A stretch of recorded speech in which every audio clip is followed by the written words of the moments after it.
Hello aspirant, जय हिंद। मैं विवेक शर्मा आपका स्वागत करता हूं सिलेक्शन क्लासेस में। तो पिछले वीडियो में दोस्तों हमने जो रेशियो प्रपोर्शन या जिसको हिंदी में अनुपात और समान अनुपात बोलते हैं उसका बेसिक इंट्रोडक्शन आपको दिया था। यदि वो वीडियो आपने मिस कर दिया है तो लिंक आपको नीचे मिल जाएगा डिस्क्रिप्शन बॉक्स में, तो प्लीज़ जाके उसको देख लीजिए सो दैट आपकी जो ये सेकंड वीडियो है उसमें कोई भी कंफ्यूजन आपको ना रहे। आज दोस्तों हम लोग जो पहला वीडियो है उससे आगे बढ़ेंगे।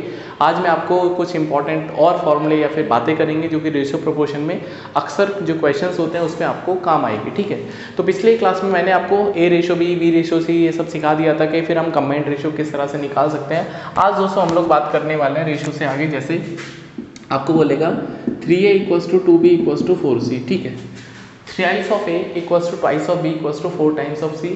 और ये पूछेगा आपसे कि ए बी सी का रेशियो निकाल दो। ए बी सी का दोस्तों रेशियो निकाल दो। एक तरीका दोस्तों, यदि मैं थोड़ा सा ऊपर लिखता हूँ, यहाँ पे आपको देखने में तकलीफ हो रही होगी, आपसे पूछेगा ए बी सी का रेशियो आपको बताना है। ठीक है, एक तो तरीका दोस्तों बहुत नॉर्मल वाला है कि यदि मैं यहाँ से ए और बी का अनुपात देखता हूँ दोस्तों 2 और 3 होगा, यहाँ से दोस्तों बी और सी का अनुपात देखेंगे तो ये हो जाएगा दोस्तों 4/2।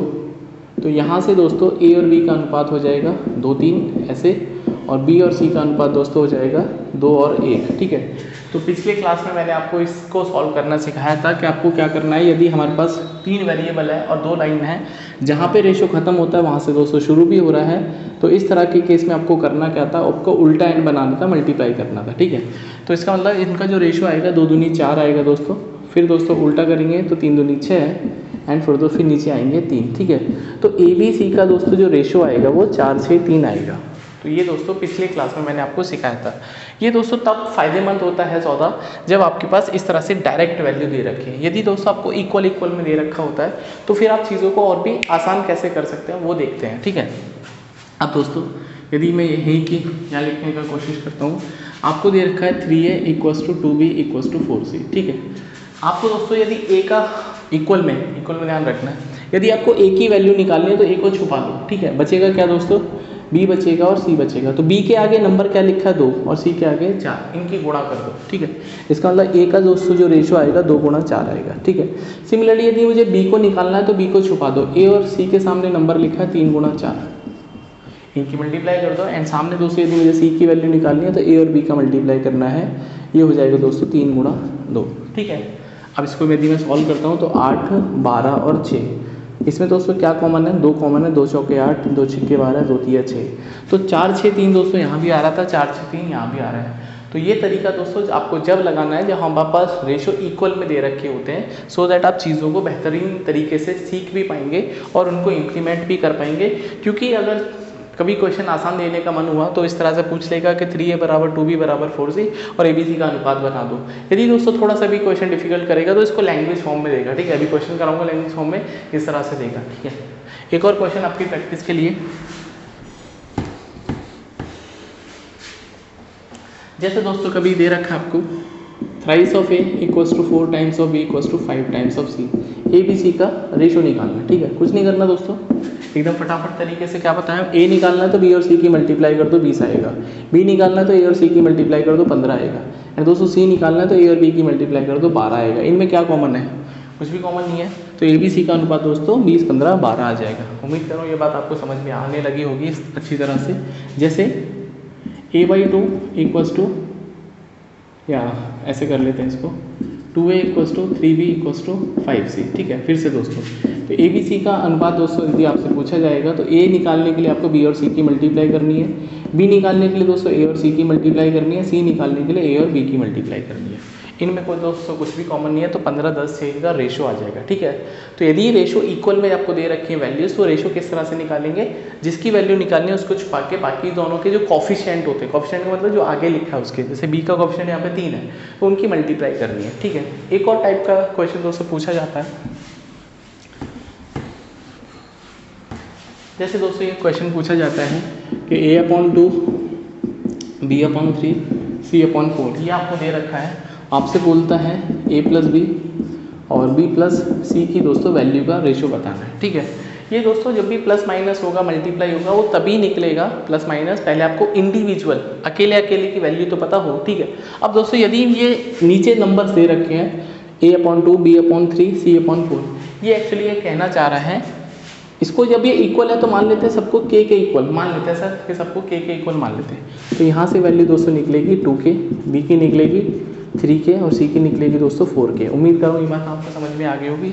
अब इन वैल्यूज़ को यहाँ पे चिपका देना है, ऐसे जैसे आप टेप चिपका देना ऐसे चिपका देना है। तो a की वैल्यू दोस्तों 2k, b की वैल्यू दोस्तों 3k, यहाँ पर 3k एंड दोस्तों यहाँ पर 4k। तो ये हो जाएगा 5k/7k। तो इनका दोस्तों जो अनुपात है 5 और 7 का हो जाएगा, 5 और 7 का। एक चीज़ नोटिस करने वाली थी कि जब भी हमारे पास नंबर्स नीचे लिखे होता है बराबर लिखा होता है, ठीक है, जब भी दोस्तों नीचे लिखे नंबर बराबर लिखा होता है तो आप ये सोच के देखो a की वैल्यू क्या है 2k, मतलब जो उसके नीचे लिखा है वही उसकी वैल्यू है। b की वैल्यू 3k आएगी, c की वैल्यू 4k। इसका मतलब यदि मैं इसको डायरेक्ट करना चाहता है, डायरेक्ट बिल्कुल, तो कैसे करते, a की वैल्यू 2 डाल दो, b की वैल्यू 3 डाल दो 3 और c की वैल्यू दोस्तों 4 डाल दो। तो 5/7 यहाँ से भी दोस्तों आपको डायरेक्ट रेशो मिलेगा।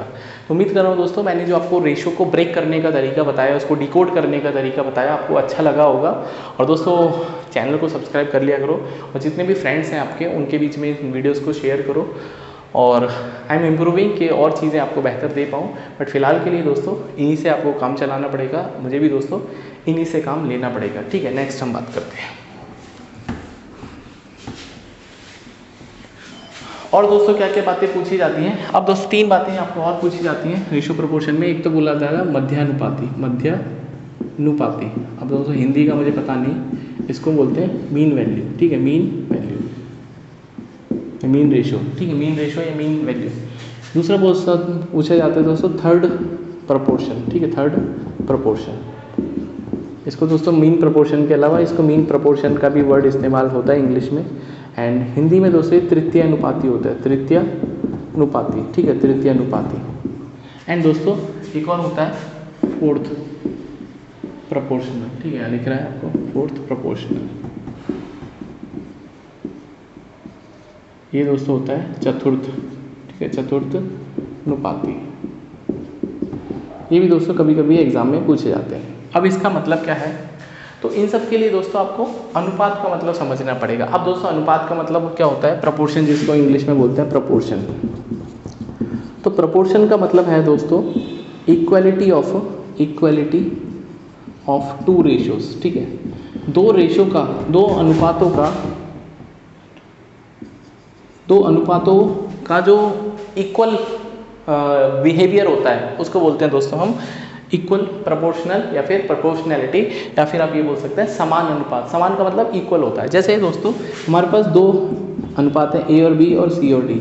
यदि दोस्तों ये इक्वल हो गए, तो हम ये बोलेंगे कि ये दोनों एक दूसरे के समान अनुपाती हैं, दोनों का अनुपात समान है, इसलिए समानुपाती हो गए। तो A/B = C/D। इसको दोस्तों मैथमेटिकल लैंग्वेज में ऐसे लिखते हैं A/B।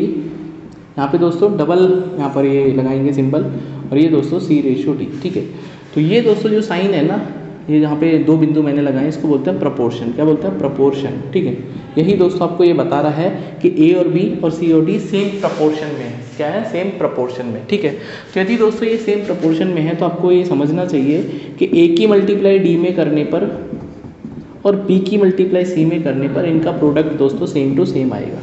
A की मल्टीप्लाई D में करनी है, बाहर की बाहर और दोस्तों अंदर की अंदर। जब आप इनकी मल्टीप्लाई करेंगे तो इनका जो प्रोडक्ट है वो सेम टू सेम आएगा।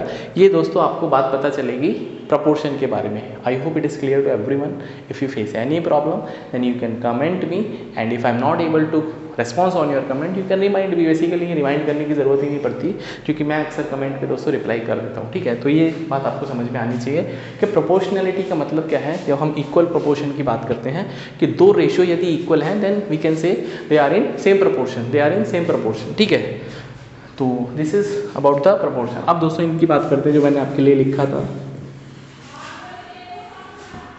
अब दोस्तों जैसे पहले मध्य अनुपात, हम आपसे बोलते हैं 4 और 9। ठीक है, 2 संख्याएं हैं 4 और 9 का मीन प्रोपोर्शन निकालना है। ठीक है, इनका मीन प्रोपोर्शन निकालना है। अब इनका दोस्तों मीन प्रोपोर्शन यदि आपको निकालना, तो मीन का मतलब होता है बीच में। ठीक है, इनके बीच में आपको कुछ नंबर घुसाना है। ठीक है, इनके बीच में, तो मान लेते हैं दोस्तों 4 के बीच में मैंने प्रोपोर्शन लगा दिया x, एंड ये दोस्तों सेम प्रोपोर्शन में जाएगा x और ये यहाँ पे 9 आएगा। ठीक है, कहने का मतलब क्या है कि 4 के साथ बटे x और x के साथ बटे 9 सेम टू सेम होगा, सेम टू सेम होगा। तो इसका मतलब दोस्तों एक्स स्क्वायर की वैल्यू कितनी हो जाएगी 36, 4 9 36, x की वैल्यू दोस्तों कितनी हो जाएगी 6 हो जाएगी। तो यदि हमारे पास दोस्तों दो नंबर हैं, ठीक है, तो यदि मैं आपसे बोलता हूँ इनका मीन प्रपोर्शन कितना होगा दोस्तों, मीन प्रपोर्शन, तो आपने क्या किया है, आपने नंबर की गुणा करी है और उनका स्क्वायर रूट कर दिया, इनका दोस्तों क्या कर दिया स्क्वायर रूट, तो इनका मीन प्रपोर्शन दोस्तों 6 हो जाएगा। कितना हो जाएगा 6। तो इसका मतलब अगर हमारे पास दोस्तों ए और बी दो नंबर है, कितने नंबर है, दो नंबर है, कोई भी दो नंबर है और ये नंबर दोस्तों पॉजिटिव होने चाहिए, ऐसा नहीं है माइनस यहाँ पे नंबर हो जाएगा क्योंकि रूट के अंदर माइनस एग्जिस्ट नहीं करता। ठीक है, पॉजिटिव नंबर्स की बात करें तो इनका दोस्तों जो मीन प्रपोर्शन होगा, मध्यानुपाती जो दोस्तों होगा वो कुछ नहीं होगा, रूट ए बी होगा। कितना होगा, रूट ए बी। ठीक है, तो इतनी बात दोस्तों आपको समझनी चाहिए। जैसे एक और एग्जांपल यदि मैं आपको देना चाहूँ, आपसे बोलता है कि 16 का और 9 का, ठीक है, 16 और 9 का मध्य अनुपाती निकाल दो। अब दोस्तों क्या करना है, 16 और 9 को मध्य अनुपाती निकालने के लिए 16 और 9 की गुणा करनी है, 16 निम्मा 144 और इसका दोस्तों रूट 12 होगा। तो इनका मध्य अनुपाती दोस्तों 12 होगा। ठीक है, कितना होगा 12। अब दोस्तों यदि 12 का मतलब क्या है, फिजिकल मीनिंग्स क्या है, 12 का मतलब अच्छा ये है कि 16 को 12 से भाग करेंगे तो कितना आएगा 4/3। कितना आएगा 4/3। सिमिलरली दोस्तों यदि मैं 12 को 9 से भाग करूँगा तब भी दोस्तों रेशो कितना आएगा, 3 चौके 12। तो आपने देखा रेशो सेम टू सेम आ गया। तो मीन प्रपोर्शन की यदि हम बात करते हैं तो दो नंबर आपको दिए होंगे, उनके बीच में यदि मीन प्रपोर्शन डालना है तो आपको दोस्तों उन दोनों नंबर का प्रोडक्ट करना है, मल्टीप्लाई करना है और रूट में उसको आंसर आएगा। ऐसा कोई हमेशा ज़रूरी नहीं होगा कि आंसर आपका परफेक्ट रूट ही आएगा, हो सकता है कभी कभी आंसर रूट में भी दे देगा, तो घबराने की कोई बात नहीं है। ठीक है, चलिए आगे बात करते हैं।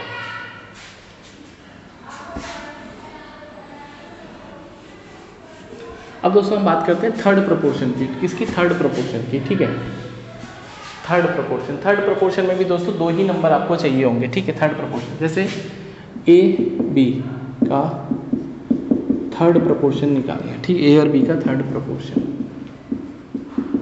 इसका मतलब दोस्तों इसका थर्ड प्रपोर्शन निकालना है तो आपको क्या करना है, ए और बी लिखना है यहाँ पर। यहाँ पे दोस्तों थर्ड प्रपोर्शन में जो चौथा नंबर है वो आपको गायब है एक्चुअली में, तो यहाँ पे दोस्तों बी और इसको चौथे नंबर को एक्स मान लेते हैं। कितना मान लेते हैं, एक्स। अभी मैंने दोस्तों आपको सिखाया कि जब हमारे पास सेम समान अनुपात होते हैं तो ए की गुणा एक्स में करते हैं दोस्तों और बी की गुणा अंदर की गुणा अंदर में करेंगे तो बी स्क्वायर। तो इसका दोस्तों वैल्यू होगा बी स्क्वायर अपॉन ए। कितना होगा, बी स्क्वायर अपॉन ए। जैसे दोस्तों बी स्क्वायर ए ये थर्ड प्रपोर्शन है। जैसे आपसे बोला जाएगा 16 और 9 का तृतीय अनुपात निकालो। ठीक है, तृतीय अनुपात। अब दोस्तों तृतीय अनुपात निकालना है 16 का और 9 का, तो आपको दोस्तों करना क्या है, 16 लिखना है, यहाँ पे 9 लिखना है, 9 लिखना है दोस्तों, यहाँ पे x लिखना है। तो 16 की पावर x मल्टीप्लाई x के साथ में और 9 में 81। ठीक है, तो यहाँ से दोस्तों ये वैल्यू हो जाएगी 81/16। कितना हो जाएगा 81/16। तो 81/16 इनका थर्ड प्रपोर्शन है। क्या है दोस्तों, थर्ड प्रपोर्शन। बहुत इंपॉर्टेंट दोस्तों आपको ये बात समझनी है क्योंकि अक्सर दोस्तों बहुत आसान सवाल भी पूछ लिए जाते हैं तो बच्चों को ये चीज़ें पता ही नहीं होती है। अब ना पता होंगी चीज़ें तो नंबर दोस्तों कहाँ से देगा एग्जामिनर आपको, समझ रहे नहीं समझ रहे, बहुत बढ़िया। ठीक है, चलिए आगे बात करते हैं। तो ये दोस्तों फॉर्मूला नोट कर लेना आपको। एंड लास्ट में दोस्तों हमको समझना है फोर्थ प्रोपोर्शनल। क्या समझना है, फोर्थ प्रोपोर्शनल। ठीक है, फोर्थ प्रोपोर्शनल। ठीक है, तो फोर्थ प्रोपोर्शनल में दोस्तों आपको 3 नंबर दिए होंगे। कितने, 3 नंबर। जैसे ए बी सी का फोर्थ प्रोपोर्शनल आपको निकालना है। ठीक है, फोर्थ प्रोपोर्शनल ए और ए बी सी का फोर्थ प्रोपोर्शनल। तो आपको दोस्तों करना क्या है कि चौथे नंबर का जो नंबर है वो गायब है, भाई 3 तो है ही है नंबर, तो इसका मतलब ए का अनुपात बी के साथ में और सी का अनुपात दोस्तों समान अनुपात कोई नंबर x के साथ में, वो वैल्यू आपको x निकालना है। तरीका दोस्तों यही है, बाहर की बाहर से मल्टीप्लाई और अंदर की दोस्तों अंदर से मल्टीप्लाई। तो x की वैल्यू आएगी b इंटू सी अपॉन ए। कितना आएगा, b गुणा सी बटे ए। जैसे दोस्तों 3 4 5 का फोर्थ प्रोपोर्शन एफ भी लिख देता हूँ शॉर्ट में मतलब एफ भी लिख देता हूँ। ठीक है, तो फोर्थ प्रोपोर्शन निकालना है आपको 3 4 5 का। ठीक है, आपको करना क्या है, तो 3 का अनुपात 4 के साथ में और 5 का अनुपात x के साथ में। यही तो मतलब है भाई, जब हम ऐसे लिखेंगे, ऐसे लिखो आप चाहे ऐसे लिखो दोस्तों, वो एक ही बात होती है। ठीक है, चाहे तो आप ऐसे बिंदु बिंदु में लिख लो या फिर आप इक्वलिटी में लिख लो, it is one and the same thing, ठीक है। तो यहाँ से दोस्तों 3x की वैल्यू 20 हो जाएगी, x की वैल्यू दोस्तों हो जाएगी 20/3, ठीक है, 20/3। तो उम्मीद कर रहा हूँ दोस्तों आज की क्लास में जो मैंने आपको प्रोपोर्शन सिखाया और जो इक्वलिटी वाले रेशो सिखाए वो आपको समझ में आए होंगे। नेक्स्ट क्लास में हम लोग कुछ क्वेश्चन सीखेंगे जो कि एग्ज़ाम में पूछे गए हैं, यूपीएससी में या फिर किसी और पीसीएस एग्ज़ाम में। तो टिल देन अपना ध्यान रखिए, पढ़ते रहिए, खुश रहिए और चैनल को सब्सक्राइब से ज़रूर करिए, क्योंकि आपको दोस्तों फ़ायदा बहुत होगा यदि आप मुझे रेगुलर फॉलो करते रहेंगे। क्योंकि मेरा कुछ भरोसा नहीं है दोस्तों, मैं कब बहुत अच्छा पढ़ा के चला जाऊँ और कभी कभी दोस्तों कभी कभी ख़राब भी पढ़ा देता हूँ, ठीक है, कोई भरोसा नहीं है। बट प्लीज़ आप मुझे फॉलो करते रहिए, आपको फ़ायदा होगा, ठीक है। मिलते हैं नेक्स्ट वीडियो में। तो till then you subscribe the channel और शेयर भी कर दिया करो कभी कभी। और क्या कहना था मुझे आपसे, अपना ध्यान रखिए, ठीक है, बाय, टेक केयर।